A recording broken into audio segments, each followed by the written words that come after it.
My hands are shaking, and my stomach is squirming as I type this. I want to tell you what happened this morning, but I don't know where to start. The beginning would be a logical place, but how do you start at the beginning if you don't know when the beginning was? I'll start with the basics. My husband and I live in a studio apartment. He's an aspiring author, and I'm a part-time student, i.e., we're dirt poor. We both work crap jobs to make ends meet, until I graduate and/or he finds a publisher. My husband works third shift at a dog food manufacturing plant. That's 10 p.m. to 6 a.m. I work as a vet tech at a local animal hospital from 8 a.m. to 2 p.m., and then I go to class. It bums me out that we don't get to spend more time together, but I know we're both working hard to make a life for ourselves. When my husband comes home on time, he's always willing to pick up an extra shift. He usually wakes me up in the most wonderful way. I'm a morning horn dog, and I love it when he wakes me up with sex. That might sound weird to those of you who aren't into morning sex, but I love it.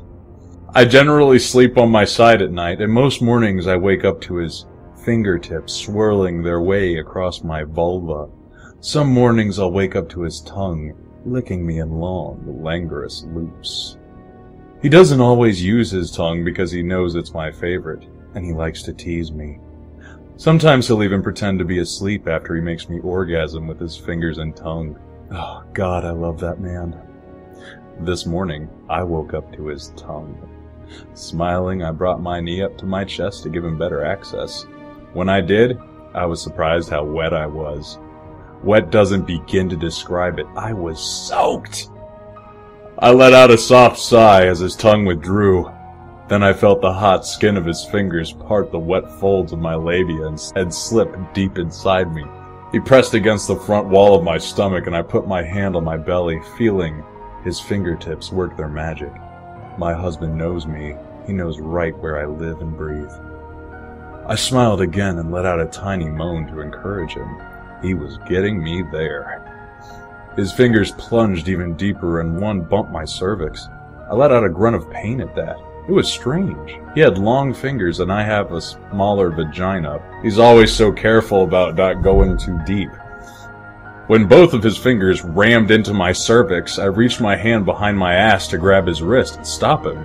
My hand never touched his wrist, though. My fingers fell upon wet bed sheets, but nothing else. When that happened, my eyes flew open and I rolled over. No one was in bed with me, but I could still feel his fingers hammering against my cervix. I kicked off the covers with a scream and looked between my legs.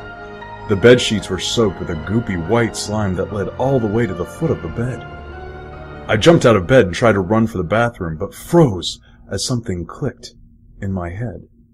The shiny globs reminded me of the mucus trail you see behind a creeping slug, and the trail went over the edge of the bed and in between where the mattress sat on top of the box spring. I started dry heaving and turned to the sink. Over the loud sounds I made, I heard something splat on the tile right after I felt something inside of me let go. I looked down at the tile and couldn't believe what I saw. It looked like a small, skinless, muscular snake. Pale tentacles rimmed in black fell from its mouth. Yellow teeth poked out from its back in a line, and there was a thick sheen of white streaked mucus covering it. It twitched a couple times, then fell still. I screamed and ran out of the apartment. I went over to my friend Jessica's and waited there until my husband got off work. I watched through the window for him. I didn't want him to walk into that apartment alone. He came home an hour later and I told him everything before we entered the apartment. He thought I was trying to pull a prank on him. He writes horror, so he thought I was trying to scare him. When we went in, there wasn't anything on the tile or the bed sheets. No creature, no mucus trail, nothing. I snapped a quick picture with my cell before I ran to Jessica's place, but my husband only glanced at it. The cell cam makes it look much bigger than it actually was. My husband's convinced that I'm trying to pull one over on him, but I'm not. I'm terrified now, but all the questions running through my head are making it hard to focus. What if all the times my husband got me off in the mornings and then pretended to be asleep afterwards were really just those things crawling inside of me? What if every time I've ever jerked awake from one of those tripping or falling dreams, it was my body's reaction to those creatures crawling amongst the bed sheets? What if every time I got an itch as I was falling asleep, it was one of the creatures brushing against me? My husband and I live in California now, but I was raised in Texas. Last Christmas we visited my parents at their new house in Houston, and I remembered my husband getting me off one of the mornings, then pretending to be asleep. It also happened at our honeymoon in Hawaii, and his dorm room at UT. My girlfriends have talked about waking up wet and horny from dreams before. That's happened to me too. I know that my husband wakes up with a hard-on all the time, and sometimes his wet dreams. Are there smaller ones that slip down the hole of his cock, or larger ones that slide into his ass? Does this mean that those creatures are in every bed? That they're everywhere? I feel like I can't breathe, like I'm going to be sick again. How long have those things been crawling inside me? And if I felt 2 fingers slip into my vagina this morning, but only one of the creatures fell out, where's the second one?